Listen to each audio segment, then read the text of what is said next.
اب یہاں مضمون ایک دم بدل گیا، ایک دم حج کا مضمون ذکر کر دیا، صفا مروہ کا تذکرہ کر دیا، حالانکہ مضمون صبر کا چل رہا تھا۔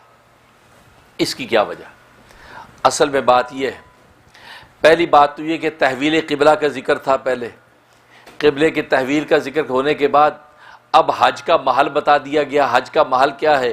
وہ بیت اللہ ہے۔ حج کے مناسک، ابراہیم علیہ السلام نے دعا کی تھی کہ اللہ ہمیں حج کے مناسک بھی سکھا دیجئے تاکہ اس بیت اللہ پر ہم حج کے مناسک بھی کریں۔ تو گویا کہ مناسک حج کی تعلیم کا ایک جو ہے یہاں پر جزیہ ذکر کر دیا کہ صفا مروہ کا بھی آپ جو طواف کریں، یعنی اس کی صحیح کریں۔ لیکن اصل بات یہ ہے کہ چونکہ صابرین کا ذکر ہے، صبر کا ذکر ہے، تو یہاں صفا مروہ ذکر کر کے یہ صابرین کے مقام کو بتا رہے ہیں کہ یہ جو صفا مروہ ہے یہ کس کی یادگار ہے؟ فرمایا یہ ایک صابرہ کی یادگار ہے۔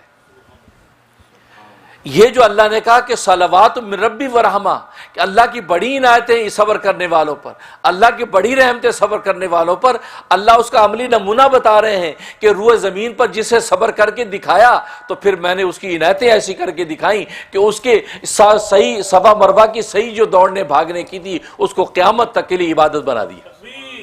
اللہ اکبر۔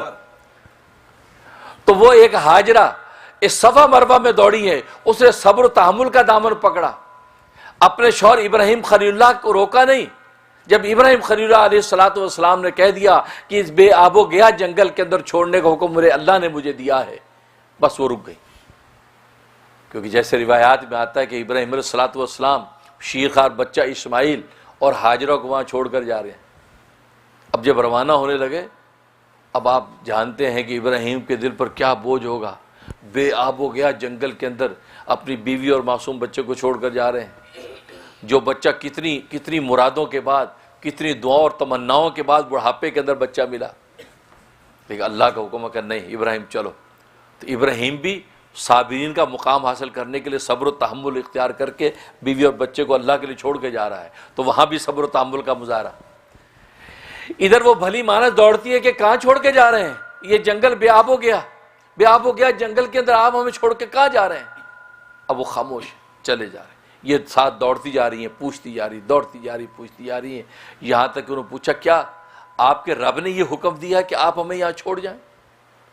تو انہوں نے فرمایا نعم، اتنا فرمایا جی ہاں، اتنا کہا بھائی یہ سننا تھا کہ وہ اللہ کی بندی فوراً رک گئی، کہا کہ اگر اس اللہ نے حکم دیا ہے تو پھر اللہ ہمیں ضائع نہیں ہونے دے گا۔ اللہ اکبر۔ اب آپ جائیے، پھر ہمیں پرواہ نہیں ہے، اللہ کا حکم ہے کہ ہمیں یہاں چھوڑ دیجئے، پھر ہمیں پرواہ نہیں ہے، اب آپ جائیے۔ تو دیکھو فوراً ابراہیم سے نگاہ ہٹا کر ابراہیم کے خدا پر نگاہ پڑ گئی۔ دیکھو صبر کا کتنا اونچا مقام ہے۔ یہی وہ بات تھی کہ موافق طبیعت کے موافق حالات ہیں تو نگاہ خدا پہ گئی تو شکر کرنے لگا، اور طبیعت کے خلاف احوال ہیں تو نگاہ خدا پہ گئی تو صبر کر لیا، کیونکہ نگاہ ابراہیم پہ تھی تو ان کے پیچھے دوڑ رہی تھی۔ لیکن جب انہوں نے کہا کہ نہیں میرے رب کا حکم تھا کہ میں تمہیں یہاں چھوڑ دوں، تو فوراً رک کر نگاہ رب پر چلی گئی۔ جب رب پہ نگاہ گئی تو صبر کر لیا کہ انشاءاللہ رب کی امانت جو ہے کبھی ضائع نہیں ہوتی۔ دنیا کے اندر ایک سخی اپنی امانت کو ضائع نہیں ہونے دیتا، تو رب تو سخیوں کا داتا ہے، وہ اس امانت کو کیسے ضائع ہونے دے گا؟ ابراہیم اب آپ جائیے، اب میرا تعلق تیرے رب کے ساتھ۔ تو صبر کا کتنا بڑا مظاہرہ کیا ابراہیم نے بھی، پھر ابراہیم کی اس بیوی نے بھی مظاہرہ کیا ہے، اور وہ معصوم بچوں کو لے کر بیٹھ گئی ہیں۔ اب ظاہر ہے کہ جو توشہ تھا کتنے دن چلتا، کتنے وقت چلتا، جو تھوڑا بہت توشہ تھا ختم ہو گیا۔ اب کھانے کو کچھ نہیں ہے، پینے کو کچھ نہیں ہے، چھاتیوں میں دودھ اتر نہیں رہا، کیونکہ ظاہر ہے پانی پئیں دودھ اترے، کھانا کھائیں تو دودھ اترے، معصوم بچہ رو رہا ہے۔ اب وہ معصوم بچہ رو رہا ہے، اب بے چین ہو گئی ہے کیونکہ قافلہ نظر آ جائے کہ میں اس کو قافلے کو دیکھوں اور ان سے کوئی پانی مانگ لوں۔ اب یہ صفا مروہ، یہ دو پہاڑیاں، ایک صفا ایک مروہ، درمیان میں ڈھلوان کی جگہ ہے، تو یہ صفا پہاڑی کے اوپر چڑھتی ہیں، دیکھتی ہیں کہ دور کو قافلہ نظر آ جائے، نہیں نظر آیا۔ اب وہ ڈھلوان کی اترتی ہیں، اب ڈھلوان میں جب اترتی ہے تو وہاں دوڑتی ہیں تاکہ جلدی سے میں صفا مروہ کے اوپر چڑھ جاؤں اور قافلے کو بھی دیکھوں اور بچے کو بھی نظر کروں، اس لیے کہ ڈھلوان میں جب جاتی ہے تو بچہ نظر نہیں آتا، بچہ نظر نہیں آتا، تو وہاں دوڑتی ہیں۔ وہ دوڑنے کے بعد اب پھر مروہ کے اوپر چڑھ کر دیکھتی ہیں کہ کوئی قافلہ نظر آ جائے، یہاں تک کہ بچوں کو بھی دیکھتی ہیں کہ کوئی درندہ، کوئی جانور، کوئی پرندہ تو نقصان نہیں پہنچا رہا۔ پھر بے چین ہو کے وہاں سے پھر صفا کی طرف دوڑتی ہیں. تو اس طریقے سے 7 چکر کاٹیں، 7 چکر. تو اللہ کو یہ اس صابرہ کی ادا ایسی پسند آئی کہ قیامت کے لیے عبادت بنا دی. اللہ اکبر. یہ صابرین کا مقام. تو اللہ یہ کہنا چاہتے ہیں کہ صبر کرنے والوں کی اللہ کی وہ عنایتیں تم سوچ نہیں سکتے. صبر کر کے تو دکھاؤ، تمہاری ایک ایک ادا کو قیامت تک کے لیے زندہ کر دوں گا. تو ہاجرہ کی وہ دوڑ جو اللہ تبارک و تعالیٰ کو ایسی پسند آئی کہ حالانکہ ایک عورت دوڑی تھی، عورت کا دوڑنا تو عورتوں کے لیے سنت ہوتا، لیکن اللہ نے کہا نہیں، اس عورت کا دوڑنا ایسا ہے کہ بڑے بڑے مردوں کے بھی وہاں پتے پانی ہو جائیں، وہ ایسا صبر و تحمل نہ کر پائیں جو ہاجرہ نے صبر و تحمل کر کے دکھایا ہے. اس ہاجرہ کا جو صبر و تحمل بڑے بڑے مردوں کو بھی پتا پانی کر دے، اس ادا کو ہم مردوں کے لیے بھی سنت بنا دیتے، اور مردوں کے لیے سنت بنایا. حالانکہ عورتوں کے لیے دوڑنا سنت نہیں ہے تاکہ بے پردگی اور صدر پوشی نہ ہو، کیونکہ وہاں تو وہ اس لیے دوڑی تھی وہاں دیکھنے والا کوئی نہیں تھا، اور یہاں عورت کی دوڑنے کو منع کر دیا. لیکن ان مردوں کے لیے جن مردوں کی جوان مردی کا عالم یہ ہوتا ہے کہ صبر و تحمل کے پہاڑ ہوتے ہیں، بتا دیا ہاجرہ کے صبر و تحمل ایسا ہے کہ اس کی ادا کو ہم مردوں کے لیے قیامت تک کی سنت بنا رہے ہیں. تو مرد دوڑتا ہے، اس ڈھلوان میں دوڑ کے جلدی سے مروہ پہ چڑھتا ہے، صفا پہ.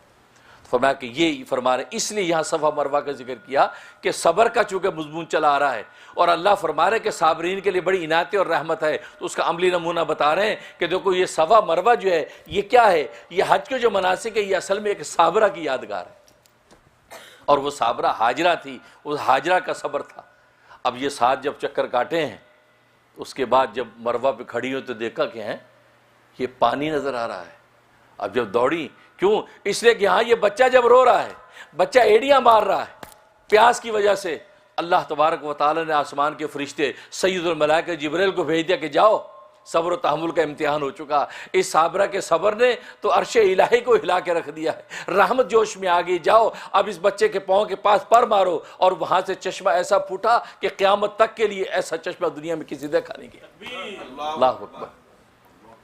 تو زمزم، اب جو پانی جب ابلتا دیکھا تو جلدی دوڑی، پرندے آنا شروع ہو گئے ہیں، یہاں پانی کہاں سے؟ اب جناب وہ پانی کو روک رہی ہیں. تو یہ عبرانی زبان کا لفظ ہے زم زم زم، ٹھہر جا ٹھہر جا ٹھہر جا. وہ زمزم کر رہی تھی. فرمایا کہ اگر یہ زمزم نہ کرتی اور اس کی باڑ بنا کے روکتی نا تو یہ پوری کائنات میں پانی پھیل جاتا. تو انہوں نے زمزم کر کے اس کو روکا، ایک باڑ بنا دی، اور وہ ایک کنواں بن گیا. اور آج آپ دیکھتے ہیں کہ آج قیامت تک کتنی دنیا وہاں سے پانی پیے گی، اور آج تک کتنی دنیا پانی پی رہی ہے، لیکن وہ چشمہ خشک ہونے والا نہیں ہے. اس لیے کہ ظاہر کہ جس کی تاریں جنت کے چشموں کے ساتھ ملی ہوئی ہوں وہاں خشک ہونے کا سوال ہی نہیں. اور آج کی جدید سائنس اور ٹیکنالوجی اس پانی پر تحقیقات کر کر کے اس نتیجے پر پہنچے کہ ایسا پانی دیکھا نہیں ہے. یہ عام پانی نہیں ہے، یہ پانی عجیب پانی ہے کہ پوری غذائیت کے سارے اجزاء، بلکہ اس سے بھی زیادہ اعلیٰ اجزاء اس پانی کے اندر موجود ہیں. جو شخص صرف پانی زمزم کا پیتا رہے اس کو کچھ کھانے پینے کی ضرورت نہیں. تو گویا کہ یہ زمزم کا چشمہ پھوٹا اس صابرہ کے صبر و تحمل کی وجہ سے، اور وہ معصوم بچہ. اور عجیب بات یہ ہے